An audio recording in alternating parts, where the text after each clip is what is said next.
আজকে জাম গাছের তলায় এই প্যাঁচা দুটোর বিয়ে দিলাম, সাক্ষী রইল জাম গাছ। কিভাবে বিয়েটা দিলাম?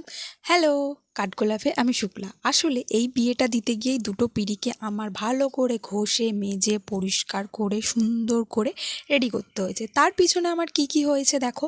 একটা গ্রাইন্ডিং মেশিন দিয়ে ভালো করে ঘষে নিয়েছি, তারপরে দাদাকে দিয়ে শিরিষ কাগজ দিয়ে সুন্দর করে স্মুথ করে ঘষিয়ে যেখানে একটু ফাটা ফুটো ছিল সেই জায়গায় ফেভিকল আঠা এবং কাঠের গুঁড়ি দিয়ে সুন্দর করে লাগিয়ে হাতের 12টা বাজিয়ে ভলিনি স্প্রে করে এই প্যাঁচা দুটোকে সুন্দর করে বিয়ের সাজে রেডি করেছি। এত দূর হলো এই কথা।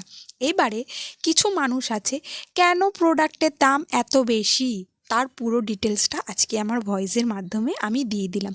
এবার যাদের মনে হবে যে না এটা অতিরিক্ত হয়ে যাচ্ছে, তাহলে তাদের জন্য অতিরিক্ত। দেখো, কাজটা করতে গিয়ে কী কী হয়েছে সেটা আমি তোমাদেরকে পুরোটা জানলাম, এবং এই প্যাঁচা আর পেঁচির বিয়ে দিতে গিয়ে কী কী খরচ হয়েছে। ভিডিওটা ভালো লাগলে অবশ্যই সাবস্ক্রাইব করবে, শেয়ার করবে। ততক্ষণের জন্য টাটা।